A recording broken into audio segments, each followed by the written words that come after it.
Administration of networks in Linux. Linux was built with networking support from the very beginning. Practically anything that you can do physically sitting at a computer, you can also do over the network remotely, and you can do this almost transparently. While this is a great feature for system administrators, it can also present dangers because an intruder could enter your system and do great damage from thousands of miles away. So we have to make sure we set up remote access privileges in a restricted manner so that we can control who can connect and where they can connect from. So let's get started. First order of business is to get an understanding of how networks work in general. We're going to talk about the hardware involved. We're going to talk about what routers and protocols are, like TCP/IP. We're going to talk about addresses like IP addresses and DNS addresses. Now, if all those terms and acronyms don't make sense to you, that's okay, because after the overview they will. And then we're going to talk about configuring our system so that it's accessible over the network to other computers. We're also going to learn how to access other computers from our computer. And we'll also learn how to control access to our computers so that only certain machines or certain people can access our system from a remote site. And then we're going to talk about remote system administration. So for our overview, there's four major components to a network. There's the hardware, there's packets, the information, there's protocols, and there's addresses.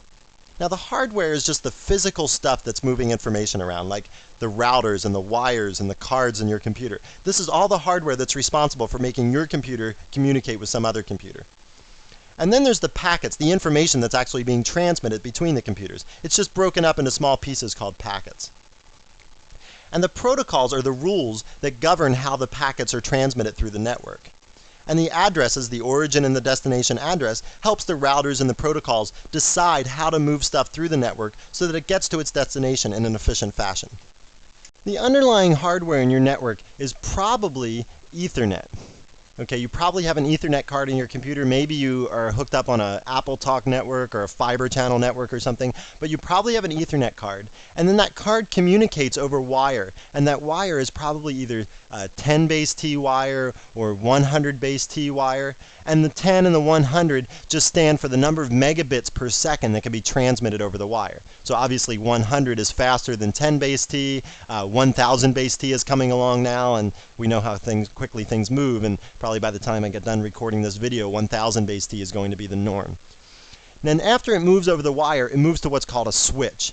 Sometimes it moves to a hub or a router. But in essence, all of these things are the same: switches, hubs, and routers. Technically, they're different, but in essence, all they are is they're boxes that have a bunch of wires hooked up to them. And when information comes in over one wire, the switch determines which wire it should go out on so that it gets to the destination in the most efficient fashion. Now, the information that's being directed by the switch is what we call packets. Okay? Now, the packets, what it is it's one big piece of information you're sending, like a picture, an email message or something, and it's broken up into small pieces called packets, and each of those packets is then sent over the network independently. Okay? So you can imagine the way the switch works. A packet comes in and another packet comes in, and it's just sort of like this stream, and the switch keeps moving them through all to their destination. Okay, each of these packets has a header in it with some information, and the information in there is like the destination address, the origin address, and that helps the switch move the packet to its destination efficiently. Now, the rules that govern how the things get moved are what we call protocols. Various protocols that are in use on the internet. Some of the more popular ones are TCP, which stands for Transmission Control Protocol. There's IP, which stands for Internet Protocol, and there's UDP, which stands for Universal Datagram Protocol. Now, these protocols are not disjoint. A lot of times you'll hear the acronym TCP/IP. And what that means is that TCP and IP are being used in conjunction with each other to do the transmission. So let's explain how a transmission over the internet happens, and we explain that through this layering diagram. Okay, so think of this column here as your client machine, and think of this column over here as the server machine that you're getting information from.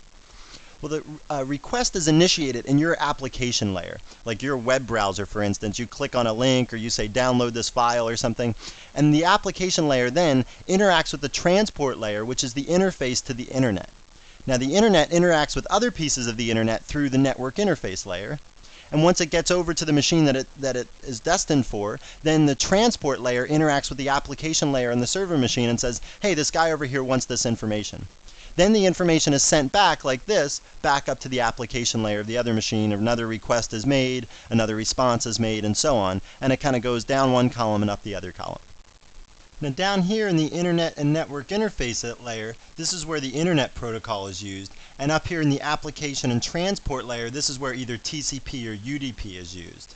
Now what helps the packets travel from one computer to the other computer in the network are what we call addresses. Those addresses range from hardware addresses to IP addresses to host names.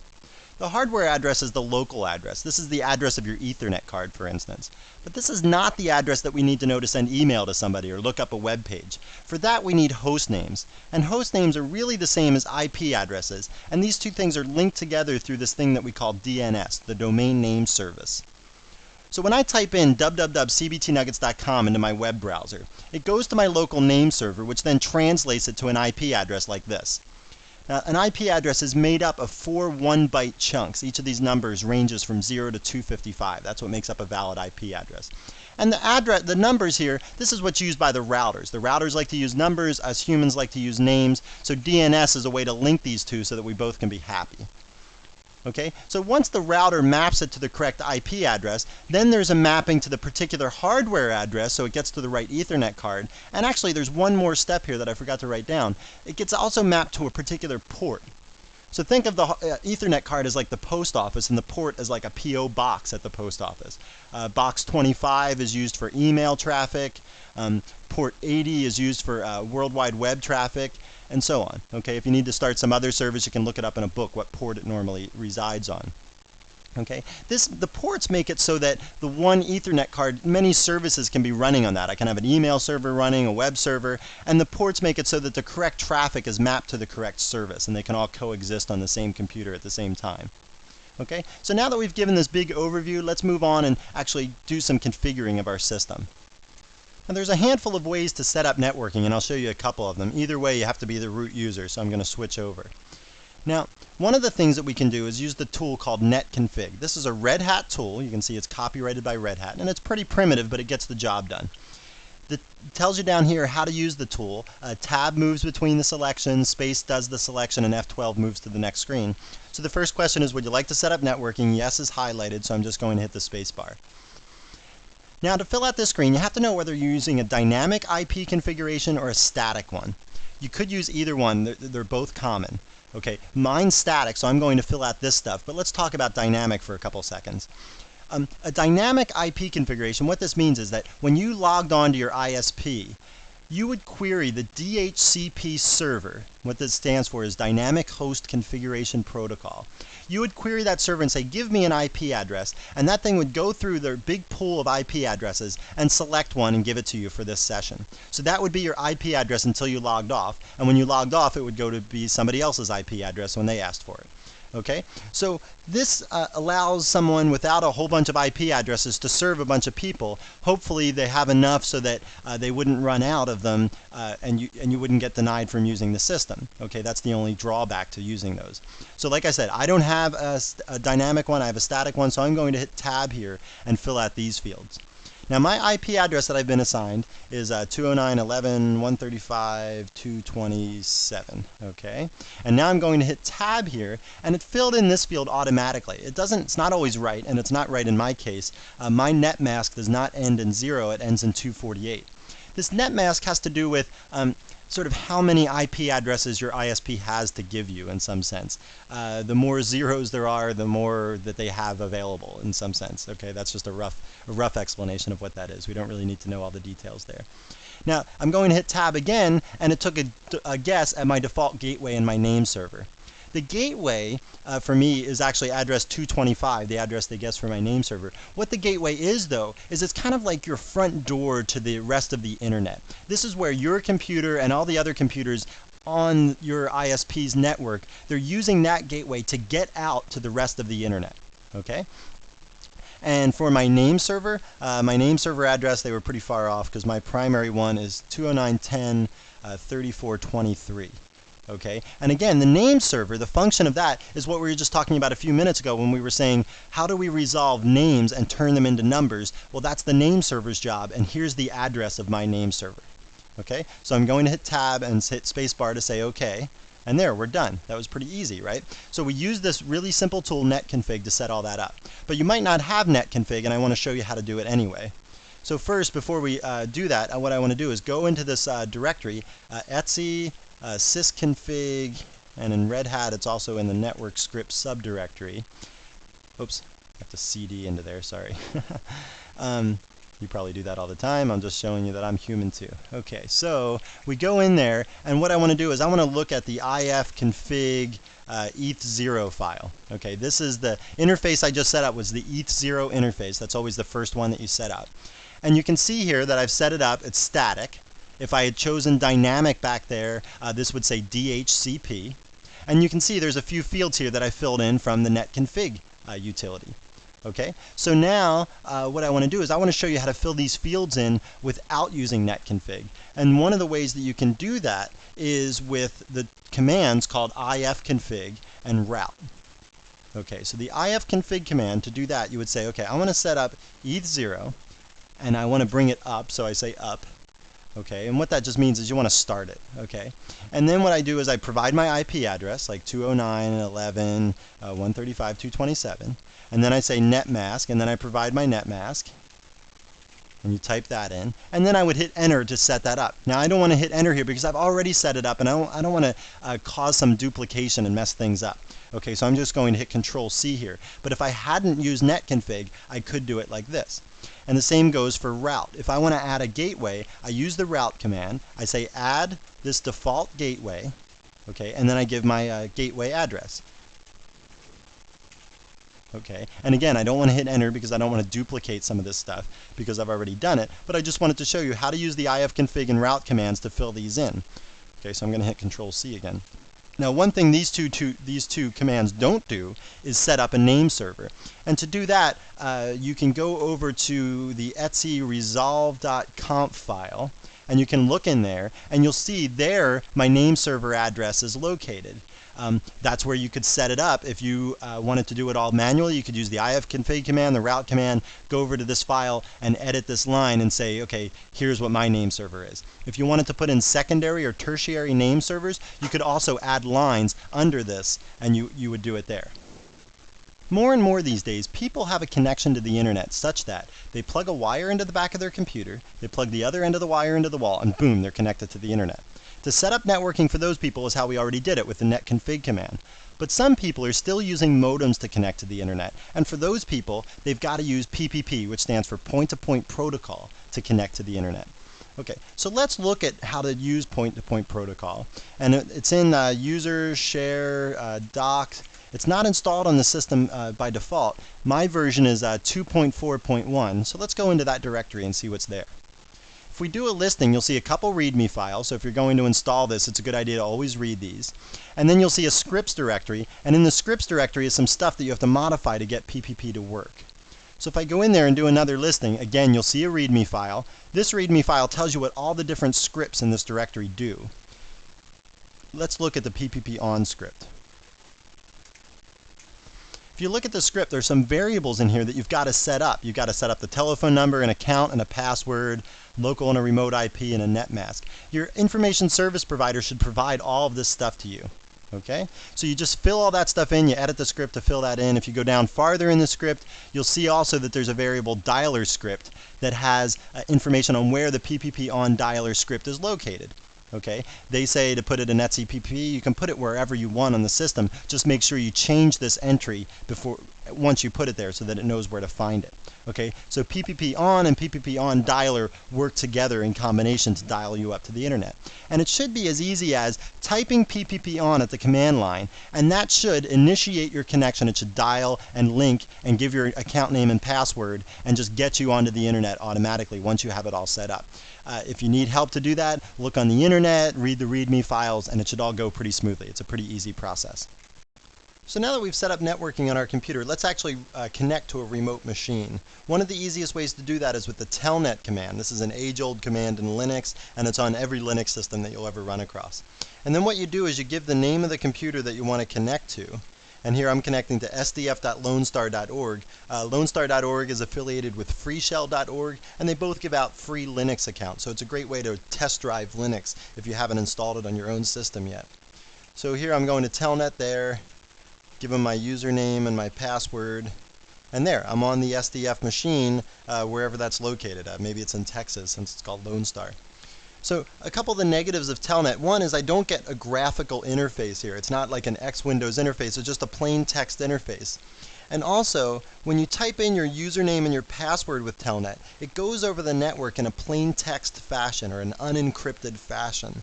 So if someone was out there with a packet sniffer, we call it, or snooping on the network, in other words, and they could see your username and your password fly by, then they could just turn around and log onto the system and trash your account.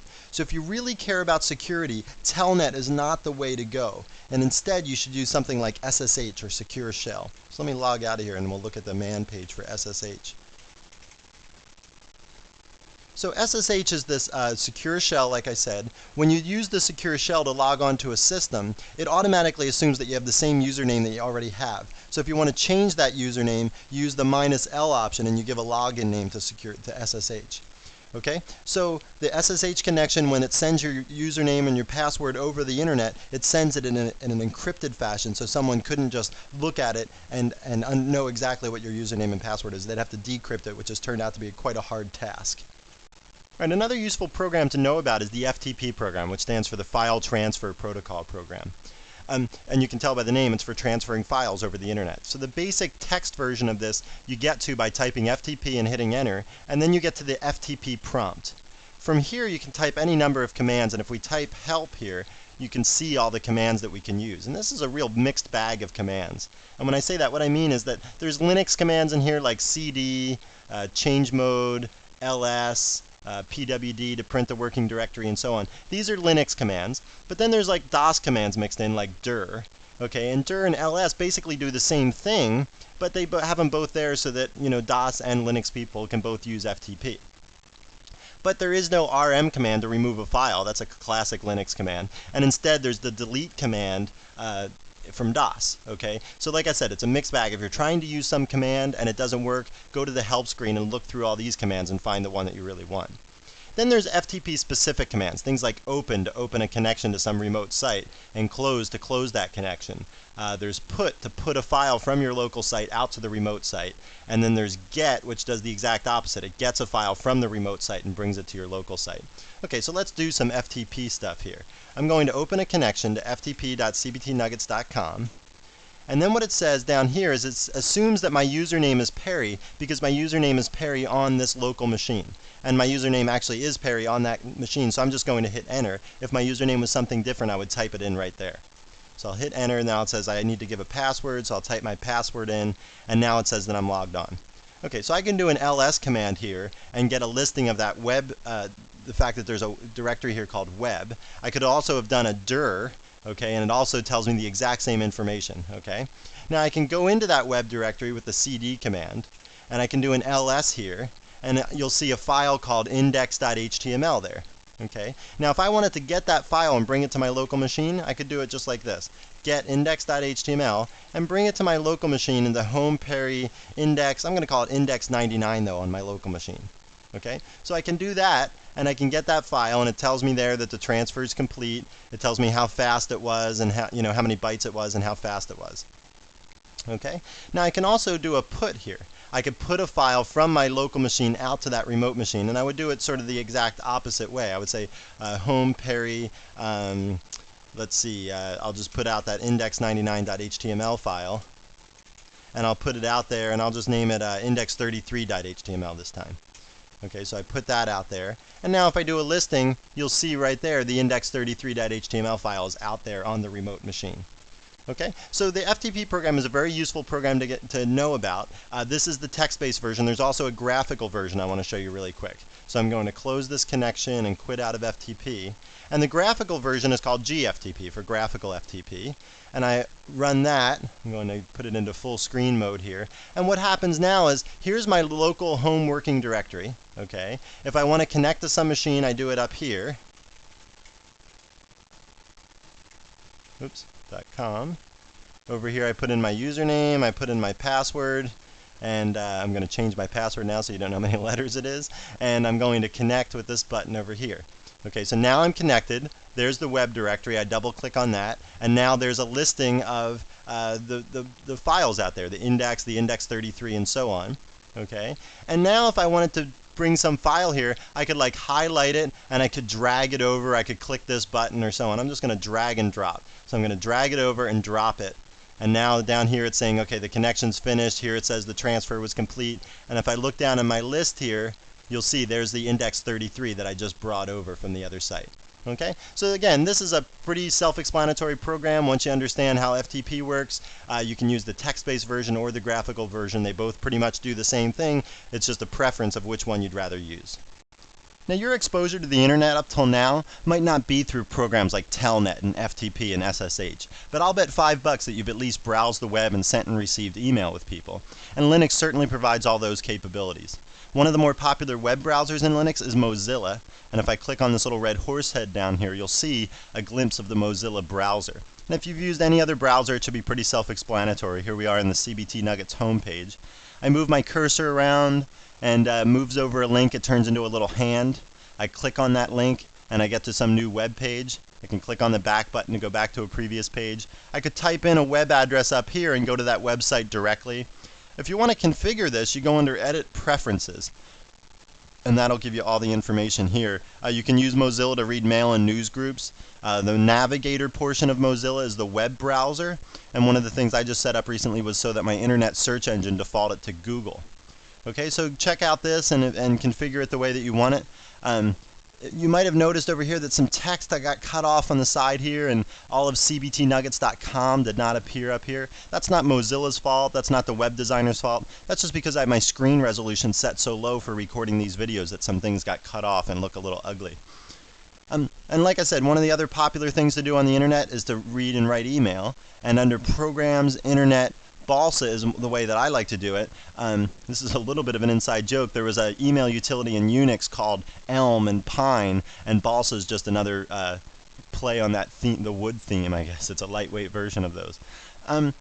Under this, you can compose messages. You click on compose. I think that's pretty self-explanatory. You fill in the to field and the subject field and you write your message. One of the things you have to decide is how you're going to receive mail on your Linux system if you want to do it that way. And under setting preferences, mail servers is where you do that. Under the help screen, it'll give you some pointers on how to do this, and it just depends on what your information service provider provides you. Do they provide you with some kind of a POP account? Are you going to use a POP account on some other free web service like Hotmail or something? Are you going to run a mail server on your machine? And if your machine's up 24 hours a day, 7 days a week, that's an option as well. I would suggest using a POP server and setting that up if your information service provider provides that. And you should check with them, and like I said, go to the help screen over here in the Balsa main window and go to Getting Started, and they'll talk all about setting up your mail server.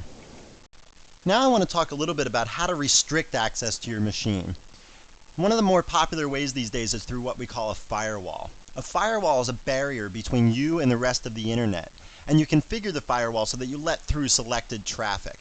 And by that, what I mean is you can let through accesses from certain accounts, or accesses from certain remote machines, or accesses for certain services, or any combination of those. Now, a great site that you should look at is called linuxsecurity.net. linux-sec.net. This has all sorts of information on this. It has information on how to harden your system to attacks. It has information on the top vulnerabilities of machines. It has little audits that you can do to make sure that your machine is not not being compromised or able to be compromised. It has tools so that you can configure SSH and firewalls, your mail server, so it doesn't act as a spam mail server.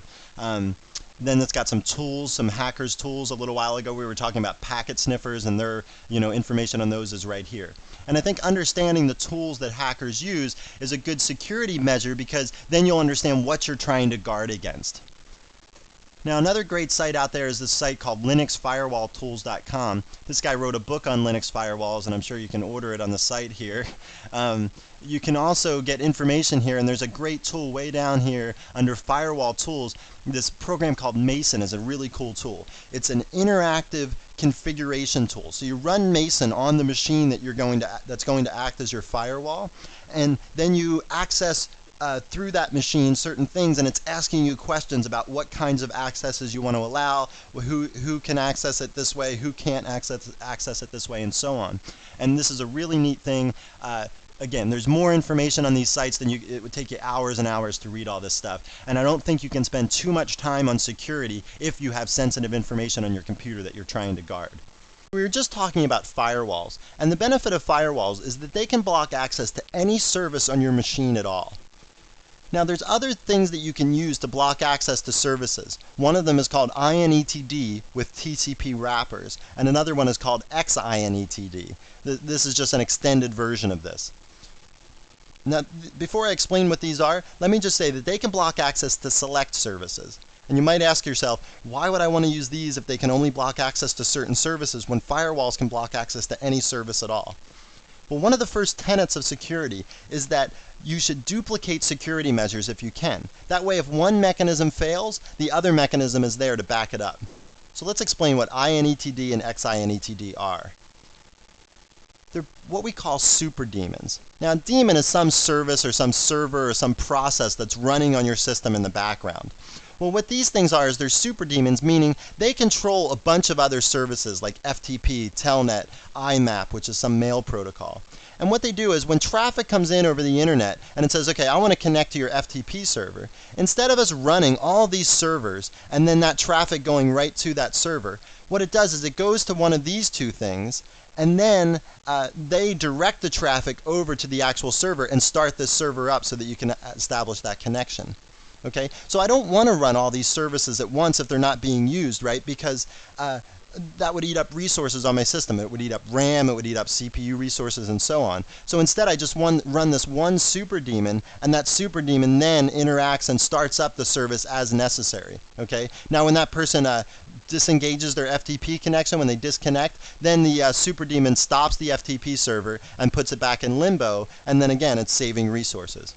Now, one of these two things is active in your system. xinetd is now the standard in newer Red Hat and Mandrake Linux systems. inetd still might be active in your Linux system, depending on what you have. But xinetd will be the standard soon enough. So the way inetd works is that it works in combination with this thing called TCP wrappers. TCP wrappers is basically two files, /etc/hosts allow, and then etc/hosts.deny. Now these two files, pretty self-explanatory probably, they just contain a list of hosts that are allowed to access your system or hosts that are denied from accessing your system. Okay? Now you can use these, you can set these up. If you have a system in both of these files, host.allow takes precedence. So make sure host.allow does not contain any systems that you don't want to have access your system. Now, xinetd is an extended version of this, and it doesn't use these files, but in spirit, it's the same thing.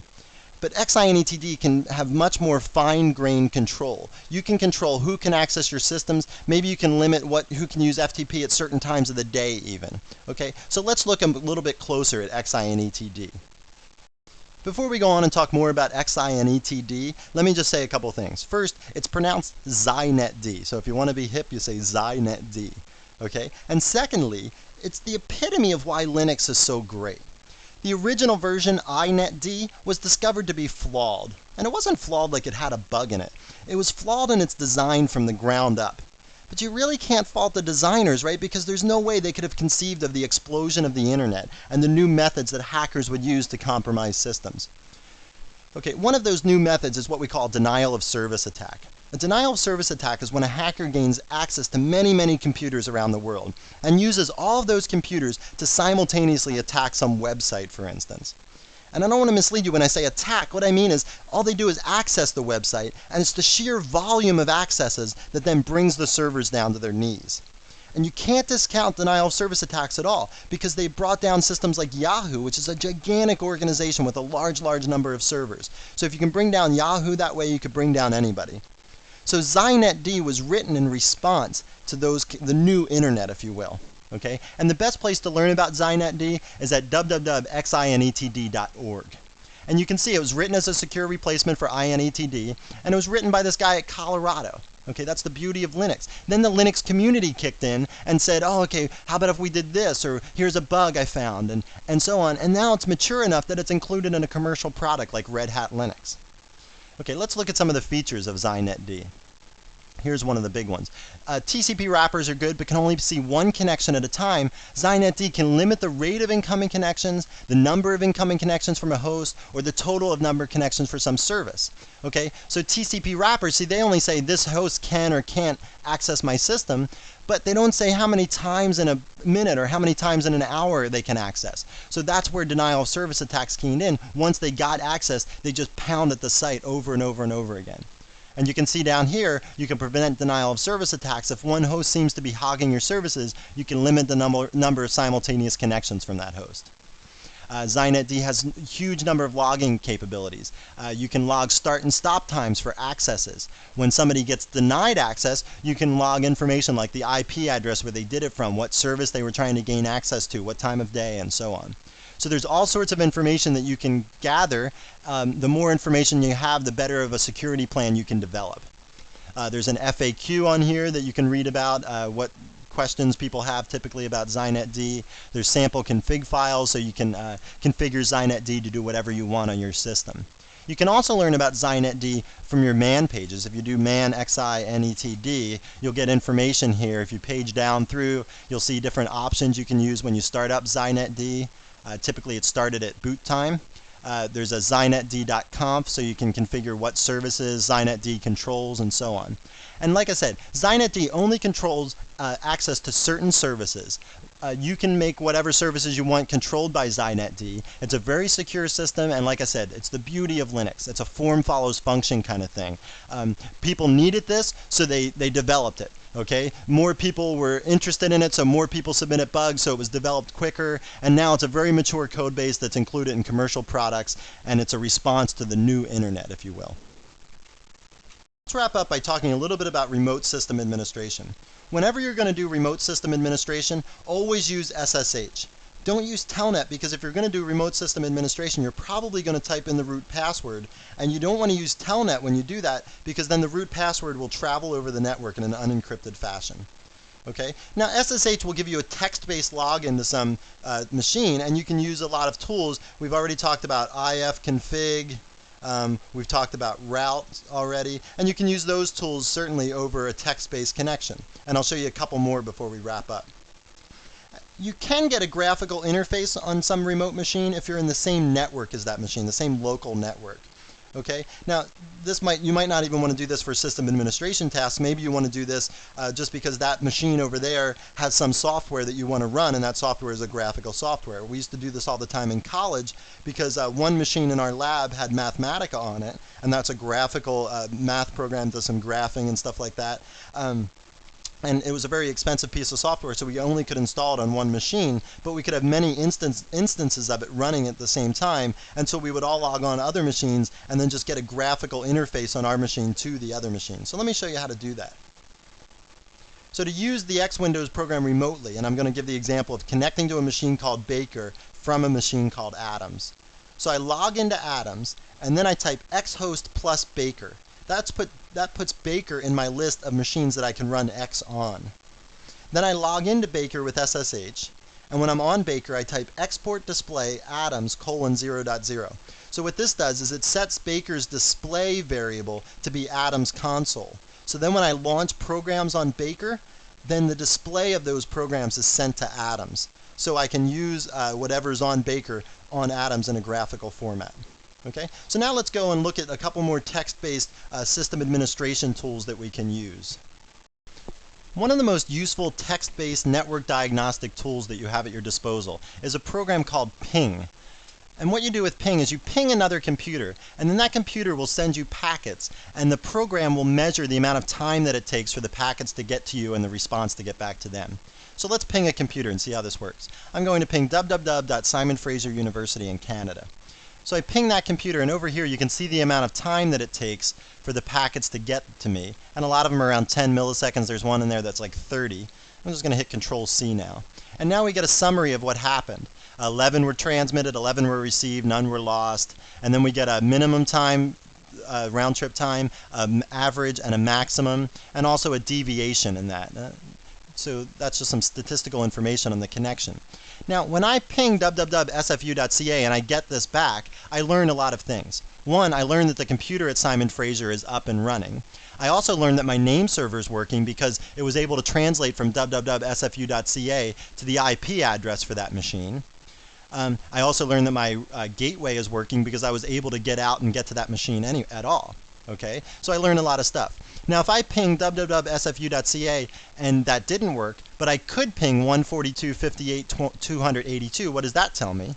Well, that tells me that my name server is not working, because the only difference between pinging the name and pinging the number is my name server does that conversion. So if I can't ping the name but I can ping the number, that says my name server is not working. If I couldn't even ping the number, but I could ping my gateway, then that says that the computer at Simon Fraser is down because my gateway is working, my name server is working, but I can't ping the name or the number. That says that that computer is actually down. Okay, so you can learn a lot with ping if you're careful about what you're pinging and where it's at. Definitely ping your gateway and your name servers to make sure they're working, and then when you ping outside stuff, you'll learn if that machine is up or not.